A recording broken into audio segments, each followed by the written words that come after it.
Saya merasa terheran-heran. Kenapa PBNU kok suratnya kayak begitu? Kok di sana ada banyak kelemahan? Nah, saya heran ini kok kering referensi mereka.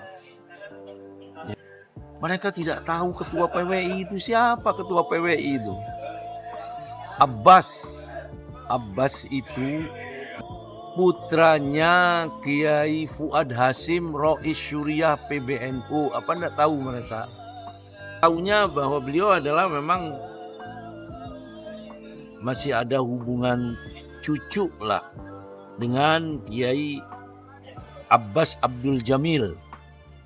Kiai Abbas Abdul Jamil itu dalam buku profilnya ada silsilahnya sampai kepada Sunan Gunung Jati. Imad itu siapa? Ponakannya Kiai Ma'ruf Amin. Yang beliau itu Rois Am PBNU, Kiai Ma'ruf Amin itu. Terus bagaimana sikapnya PBNU dengan para habaib yang menjelek-jelekan Kiai Ma'ruf Amin? Kan rekamannya masih ada di anjing-anjing Kiai Ma'ruf Amin. Apa? Katanya Ma'ruf Amin babi bukan? Babi keluar. Ma'ruf Amin babi bukan.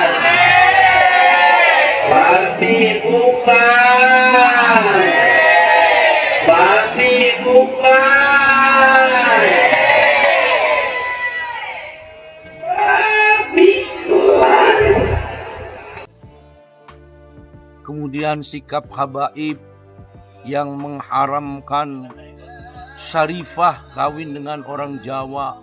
Bagaimana rasa tersinggungnya bangsa Indonesia?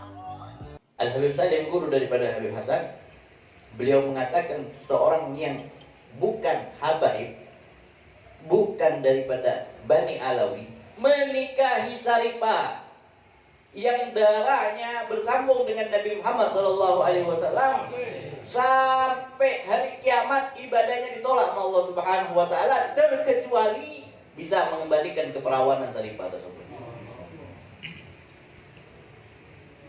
Kalau berpikir, jangan bangga ente kurang ajar sama Syarifah. Syarifah zuriyahnya Nabi Muhammad SAW. Anda lihat Banatus Syara'if, Anda lihat sekarang syarifah yang tidak taat kepada Rasulullah, membuka aurat, sekarang sudah digandeng dengan orang lain. Tubuhnya yang dari daging Rasulullah, dari Fatimah Zahra, sekarang sudah dinikmati orang lain. Mereka tidak segan lagi, mereka tidak malu lagi, bahkan mereka bangga dengan kerusakannya. Masihkah kita masih belum sadar, ayyuhal habaib? Masihkah kerusakan ini kita biarkan dan sampai menimpa keluarga kita nantinya? Dosa yang lebih besar dari itu, maka dari itu Mufti Batavia yaitu Habib Utsman bin Yahya berpendapat bahwa orang biasa yang menikahi Syarifah maka hukumnya haram dan zina. Ketika Anda menikah dengan Syarifah, itu ada maksiat di dalamnya. Apa maksiatnya? Anda menyakiti hati para Alawiyin. Kalau Anda menyakiti hati para Alawiyin, mau tidak mau Anda menyakiti hati Hababah Fatimah Zahra. Kalau Anda sudah menyakiti hati Hababah Fatimah Zahra, berarti Anda sudah menyakiti hati kekasih Allah Subhanahu wa taala, yaitu Nabi kita Muhammad SAW. Adakah kemaksiatan yang lebih besar daripada menyakiti hati Nabi kita Muhammad SAW? Sekalipun seorang syarifah menikah dengan seorang yang bukan sayyid, sekalipun ridha dirinya ataupun orang tuanya ridha, maka itu tidak menjadikan pernikahan tersebut sebagai pernikahan yang sah. Walikulli min bani Zahra fihi hagga garibuhum wa ba'iduhum. Karena setiap daripada anak ataupun cucu keturunan Sayyidatuna Fatimah Zahra memiliki sebuah wali, yang mana wali tersebut wali dekat ataupun wali yang jauh, sampai dari kakeknya itu pun mendapatkan daripada walinya, hak walinya, sampai mereka semuanya meridhai daripada pernikahan tersebut, dari kakeknya sampai ke kakek-kakeknya. Apabila mereka meridhai daripada pernikahan tersebut, maka sahlah daripada pernikahan itu. Sekalipun walinya sudah meninggal, maka harus mendapatkan ridha daripada wali tersebut. Sekalipun kakek-kakeknya yang sudah jauh, misalkan kayak fulanah binti fulan bin fulan bin fulan bin fulan bin fulan, hatta Rasul sallallahu alaihi wasallam itu harus ridha dengan pernikahan tersebut. Kalau misalkan tidak ridha satu orang saja, maka tidak akan sah daripada pernikahan. Begitu alasannya ya. Ini tidak bisa dilanggar dan juga tidak bisa dilarang. Seorang sayyid wajib menikah dengan seorang syarifah, dan seorang syarifah wajib menikah dengan seorang sayyid. Ini sudah menjadikan hukum. Ketika kalian melanggar, yang sayyid melanggar ataupun yang syarifah melanggar, maka tanggung jawab kalian akan ada di hadapan baginda Nabi besar Muhammad sallallahu alaihi wasallam. Semoga menjadi pembelajaran. Ini kan bertentangan dengan syariah. Syariah yang mana? La fadla li arabiyyin ala ajamin illa bittaqwa inna akramakum indallahi atqakum. Tidak ada lebihnya orang Arab dan dibandingkan dengan orang ajam kecuali dengan ketakwaan. Yang paling mulia dari kamu adalah orang-orang yang paling bertakwa. Tidak ada lebihnya kecuali dengan ketakwaan. Menghina begitu masa penuh dengan ketakwaan. Tidak usahlah dilanjutkan misalnya begini. Lah kalau penemuan ilmiah kan harus dibahas, harus dijawab dengan penemuan ilmiah lagi. Lakukan penelitian. Kalau Ubaidillah itu bukan mungkotek. Kalau Ubaidillah itu terputus, tidak ada nasab pada Rasulullah, tidak ada kelanjutan pada Rasulullah. Kalau keberatan dengan ungkapannya Imad yang begitu, dijawab dengan hasil penelitian tandingan, dengan hasil penelitian yang membuktikan bahwa Ubaidillah itu masih ittisal dengan Rasulullah. Dan jangan sampai terjadi orang sudah nikah disuruh cerai. Ya, yang saya dengar katanya demikian, ada syarifah sudah kawin dengan orang Jawa, karena itu hukumnya haram disuruh cerai. Kan menyakitkan bangsa Indonesia. Kemudian kuburan-kuburan palsu itu jangan dilanjutkan. Dan insya Allah itu tidak akan pernah berlanjut.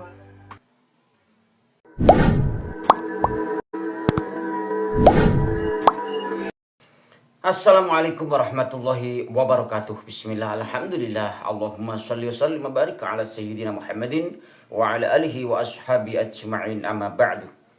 Saudaraku pemirsa, dimanapun Anda berada, semoga senantiasa dalam lindungan Allah, dimudahkan segala urusannya, dan semoga disembuhkan siapapun yang sakit di antara kita semua. Pemirsa, di video kali ini kita akan menyimak secara lengkap bagaimana tanggapan Kiai Haji Saifuddin Halim yang telah ada cuplikannya di depan, ya, termasuk bagaimana menanggapi tentang surat edaran dari PBNU yang di dalamnya ada salah satu poin, ya, yang menyebutkan bahwa kurang lebih isinya semua pengurus dilarang mengikuti organisasi yang dibentuk, ya, kurang lebih isinya, kalau mohon maaf kalau salah, ya, kurang lebihnya yang dibentuk untuk meningkatkan permusuhan atau apa, ya, yang di situ menyebut kata PWI, alias kalau bisa disimpulkan kurang lebihnya bahwa PWI ini sengaja dibentuk untuk meningkatkan permusuhan masalah nasab. Nauzubillah min dzalik. Dan mengenai surat edaran PBNU ini, mari kita simak secara lengkap, ya, agar tidak gagal paham bagaimana komentar Kiai Haji Saifuddin Halim atau Kiai Asep, ya, pendiri cucu Nahdlatul Ulama atau cucu pendiri Nahdlatul Ulama, ya, Kiai Abdul Halim Pacet Mojokerto. Mari kita simak selengkapnya. Saya menanggapi datar-datar aja lah. Jujur saya baru membaca tadi. Tanggapan saya merasa terheran-heran. Kenapa PBNU kok suratnya kayak begitu? Kok tidak seperti PBNU sebelum-sebelumnya? Padahal ya suratnya PBNU itu harusnya prinsip mereka yang saya dengar syamil, memuat apa yang diinginkan, jami', menyeluruh. Tapi ada mane, menutup dari berbagai pertanyaan dan kelemahan-kelemahan. Nah, di sana ada banyak kelemahan. Nah, saya heran ini kok kering referensi mereka. Ya. Mereka menyampingkan idfa billati hiya ahsan fa idzal ladzi bainaka wa bainahu adawatun ka'annahu waliyyun hamim. Referensi apa? Ya, referensi tadi. Idfa billati hiya ahsan fa idzal ladzi bainaka wa bainahu adawatun ka'annahu waliyyun hamim. Mereka tidak tahu ketua PWI itu siapa. Ketua PWI itu Abbas itu minal muhibbin. Abbas itu putranya Kiai Fuad Hasim, Rois Syuriah PBNU. Apa enggak tahu mereka? Saya tahu persis. Dia punya nasab sampai Sunan Gunung Jati, yang konon Sunan Gunung Jati sampai Rasulullah. Ya, saya tahunya bahwa beliau adalah memang masih ada hubungan cucu lah dengan Kiai Abbas Abdul Jamil. Kiai Abbas Abdul Jamil itu dalam buku profilnya ada silsilahnya sampai kepada Sunan Gunung Jati. Dan dikenal Abbas itu dulu minal muhibbin. Selanjutnya Imad itu siapa? Keponakannya Kiai Ma'ruf Amin. Yang beliau itu Rois Am PBNU, Kiai Ma'ruf Amin itu. Nah, ini mestinya kan mereka adalah kader-kader NU yang memiliki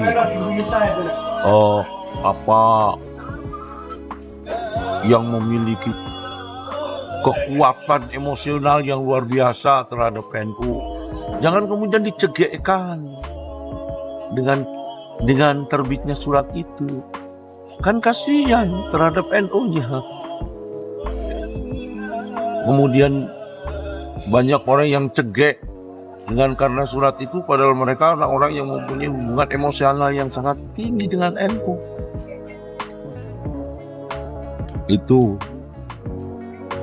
Ini perlu disampaikan, saya heran, mestinya kalau surat sudah ditulis ketika masih menjadi draft, belum ditandatangani, supaya ditelaah. Saya khawatir Kiai Miftah mungkin tidak diajak untuk menelaah. Beliau punyalah referensi-referensi yang seperti saya sampaikan tadi. Kiai Afif Muhajir mungkin tidak diminta untuk menelaah, sehingga tidak syamil, jami', mani, kering referensi. Terus bagaimana sikapnya PBNU dengan para habaib yang menjelek-jelekan Kiai Ma'ruf Amin? Kan rekamannya masih ada di anjing-anjing Kiai Ma'ruf Amin. Kemudian sikap habaib yang mengharamkan syarifah kawin dengan orang Jawa. Bagaimana rasa tersinggungnya bangsa Indonesia? Ini kan bertentangan dengan syariah. Syariah yang mana? La fadla di Arabiyyin ala ajamin illa bittaqwa inna akramakum indallahi atqakum. Tidak ada lebihnya orang Arab dibandingkan dengan orang ajam kecuali dengan ketakwaan. Yang paling mulia dari kamu adalah orang-orang yang paling bertakwa. Tidak ada lebihnya kecuali dengan ketakwaan. Menghina begitu masa penuh dengan ketakwaan. Nah, sudahlah. Saya kira yang sudah, tapi mari kita cari hikmahnya. Ini kulli syai'in hikmatun wa fitnatun. Segala sesuatu itu ada hikmahnya dan ada fitnahnya. Hikmahnya yang kita cari, fitnahnya yang kita buang. Mari sekarang Habib Taufik itu dikumpulkan dengan Imad, dengan Abbas untuk damai. Barangkali nggak usahlah dilanjutkan, misalnya begini. Lah kalau penemuan ilmiah kan harus dibahas, harus dijawab dengan penemuan ilmiah lagi. Lakukan penelitian. Kalau Ubaidillah itu bukan mungkote. Kalau Ubaidillah itu terputus, tidak ada nasab pada Rasulullah, tidak ada kelanjutan pada Rasulullah. Kalau keberatan dengan ungkapannya Imad yang begitu, dijawab dengan hasil penelitian tandingan, dengan hasil penelitian yang membuktikan bahwa Ubaidillah itu masih ittisal dengan Rasulullah. Ini misalnya, tapi sudahlah, kita tanggalkan semuanya, berdamai, melakukan pertemuan para habaib, mencabut keputusan haram, hukumnya Syarifah kawin dengan orang ajam, ya, dan jangan sampai terjadi orang sudah nikah disuruh cerai. Ya, yang saya dengar katanya demikian, ada Syarifah sudah kawin dengan orang Jawa, karena itu hukumnya haram disuruh cerai. Kan menyakitkan bangsa Indonesia. Nah ini yang mari, ya, saya kira sudahlah, yang sudah. Ya. Kemudian kuburan palsu itu jangan dilanjutkan, dan insya Allah itu tidak akan pernah berlanjut. Kemudian masing-masing orang saling berkomitmen dan diulangi kembali. Dulu Imad dan Abbas itu minal muhibbin. Saya mendengar dari keluarga Buntet. Saya kira mungkin itu lah, monggo saya semuanya mencari hikmahnya, menanggalkan fitnahnya. Likulli syai'in hikmatun wa fitnatun, dan kembali orang NU berdekat kembali dengan habaib memperbaiki sikapnya, ya, berdasarkan kepada la fadla li arabiyyin ala ajamin illa bittaqwa inna akramakum indallahi atqakum. Ya, kita menghentikan upaya-upaya untuk terus melakukan silang pendapat, perbedaan pendapat tentang nasab yang kemudian berkelanjutan, itu dengan cara, ya, PBNU harus berani untuk mengumpulkan mereka. Habib Taufik, Imad, sama Habib Taufik dengan siapa itu? Kalau perlu ya Bahar itu dipanggil, Bahar bin Smith itu. Kemudian Abbas sama Imad. Abbas dan Imad anak-anak kecil kok. Abbas itu anak saya. Imad lebih muda dari Abbas mungkin. Kenapa PBNU sungkan memanggil mereka? Anak-anak kecil kok. Saya kira demikian. Wassalamualaikum warahmatullahi wabarakatuh. Pemirsa, saudaraku sekalian yang dirahmati Allah, luar biasa bagaimana tanggapan Kiai Sepuh, ya, pencucu pendiri Nahdlatul Ulama ini, ya memang yang kita ketahui selama ini, sosok Rois Am Kiai Haji Miftahul Ahyar, ya, dalam menanggapi polemik nasab ini sangat luar biasa.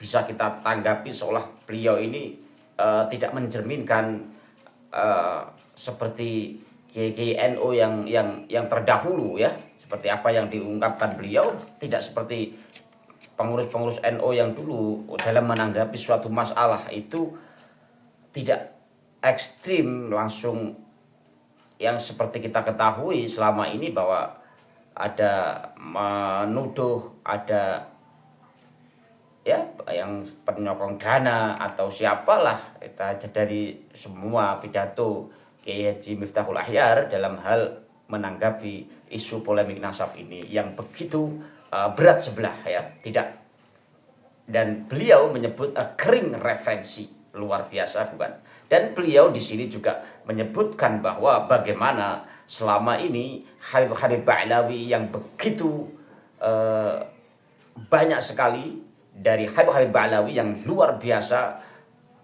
rasisnya ya kan, termasuk beliau menyebutkan bagaimana dalam hal pernikahan ini juga dari Habib ini sangat menghina kita orang-orang Jawa, orang-orang pribumi Nusantara yang tidak punya keturunan, tidak selevel dengan para Habib Ba'lawi ini dianggapnya ya, artinya ya, akhirnya ada juga cerita bahwa kiai yang sudah menikah itu seorang kiai ini bukan orang biasa lagi, seorang kiai yang menikah dengan Habib juga dipaksa untuk bercerai. Di sini juga beliau menyebutkan hal itu. Nah, ini yang sangat kiai-kiai sepuh yang seperti inilah yang kita tunggu dalam hal mengomentari, dan juga beliau menyebutkan siapakah Kiai Imad Kiai Jimatul Usman Al-Bantani ini dan siapa Gus Abbas Buntet ketua PW ini. Harusnya Kiai Miftahul Ahyar Rais Am PBNU ini juga melihat siapa Gus Abbas Buntet ini, apakah beliau ini orang sembarangan atau siapa kan? Beliau juga menyebutkan bahwa Gus Abbas Buntet juga cucu pendiri Nahdlatul Ulama. Pemirsa, saudaraku sekalian, semoga video kali ini bermanfaat dan semoga Kiai Haji Miftahul Ahyar melihat video ini, dan bagaimana, mari kita simak bagaimana tunggu bagaimana komentar atau dari para petinggi-petinggi PBNU ini.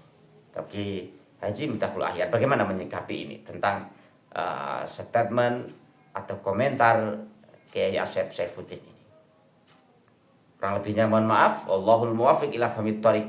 Assalamualaikum warahmatullahi wabarakatuh.